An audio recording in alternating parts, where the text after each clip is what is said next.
BetOnline is the world's most trusted betting platform and your number one source for everything football. BetOnline has every stat, every matchup, and even live odds and spreads to bet on during the games. You think you know your stuff? Well, get in on our $200,000 mega contest and pick 5 games against the spread every week for your chance at weekly prizes and a share of $200K. $200,000 is ridiculous. When the game's over, head on over to our online casino and get in a game of blackjack or poker or unwind with one of our over 150 slot games. Head to the website today to get in the action. Bet online. The game starts here. Mr. T, huh? Yeah. Mr. Team Bring It 123. How would you guys have handled the whole Elite and Punk situation? Was there a way to get them to work together for the betterment of the company? Man, it's all I could say is it needed to be addressed before anyone ever heard about it. That was a big mistake of Tony's, was letting it fester and not doing anything about it. He should have like, before I ever even wrote about it, I knew about it for months before I even wrote about it, because it was not really, it was a behind the scenes issue. It wasn't in front of the scenes issue.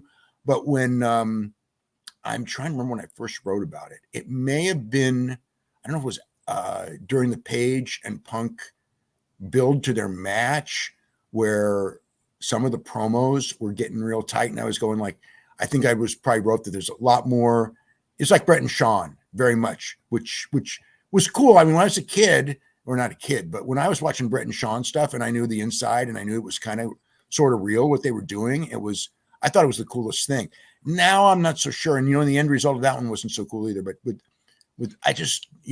but months before I knew that the problem was there and Tony needed to get everyone in the room and just go, it's over, it's done. And, he never really wanted to say anything to either side, and Yeah.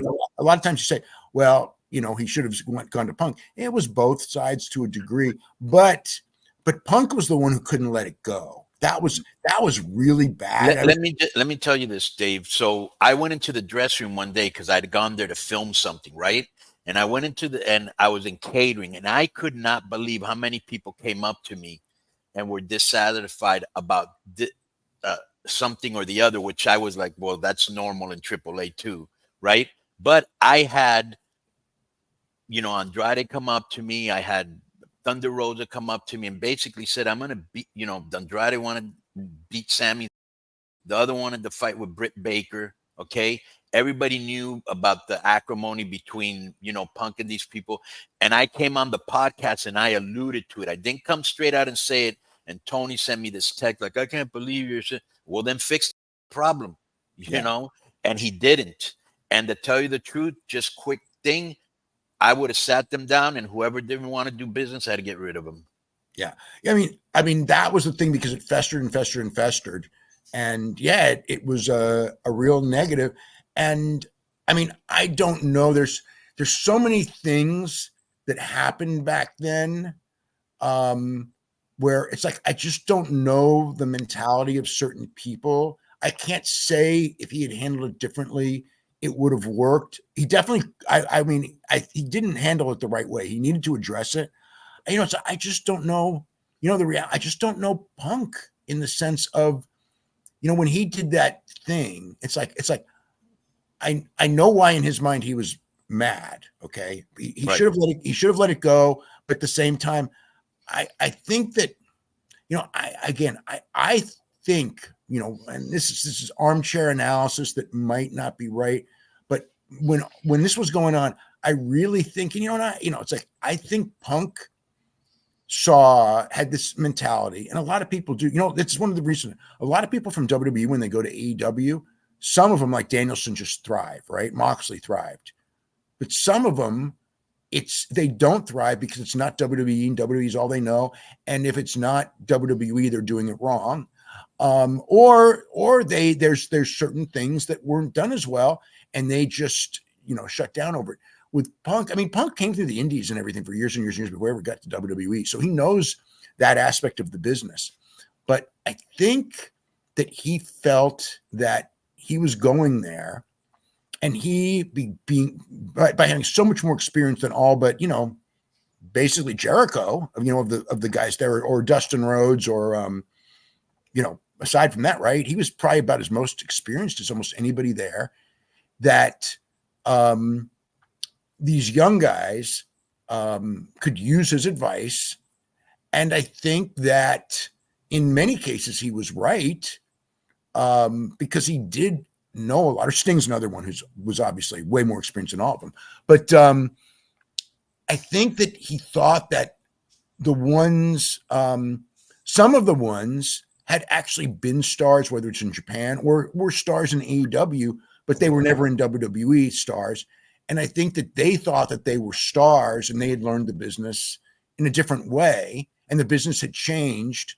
So I think that there was that thing that was like working, like, I'm trying to give you guys good advice, and they're thinking, well, this is what works for me. And you know what I mean? I think that there was that thing in the sense, because I just remember when he was cutting all those promos on Adam Page, you know, who was really, you know, like that was what made everything happen. And it was like, you've never done anything anywhere type of thing. What have, you know, you've never done anything anywhere. And it's like, he's headlined big pay-per-views. I'm not saying Adam Page was as big a star as Punk. He wasn't, but it's like, he's headlined pay-per-views. He's, you know, been in Japan and done very, very well. He did extremely well in Ring of Honor. He's not a guy who's never done anything in this business. Now, no, did he ever go to WWE? No, but he's somebody. He by this point, look, he was a world champion there in the number 2 company in the world at this point. He is, and a great wrestler. And so to me, it's like, I think that the idea that you've never done anything, because maybe he didn't see it or he didn't respect what AEW had done, that was a problem that was, you know, probably could have been worked out. Well, that was his intention.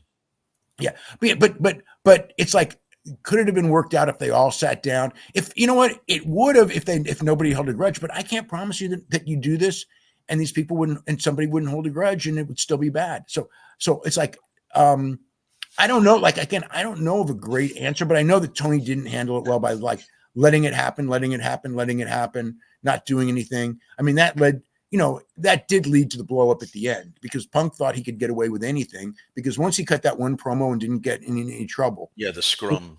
Yeah, not the scrum, the one on television. Well, the one about Adam, yeah, the 2 guys that could be manager at Kmart or whatever he said to the Young Bucks. No, that was a scrum. No, that came later. The one was when he went on television and he basically called out Adam Page, which was nothing to do with storyline or anything like that. And everyone's, oh my God, they're building up a match. But wasn't it a shot that he had taken at Punk first when he said, "Oh, you're coming in here and you know you're the company," or whatever he said about him? Well, yeah.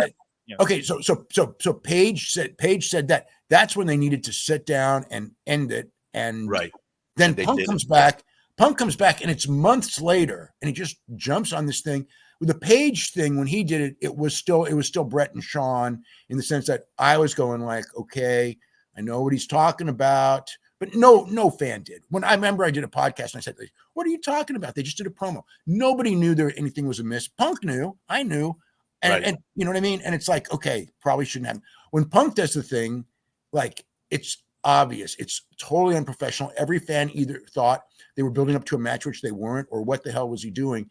And at that point, it should have been, okay, we got to get these guys in a room. You cannot hijack a show on live television.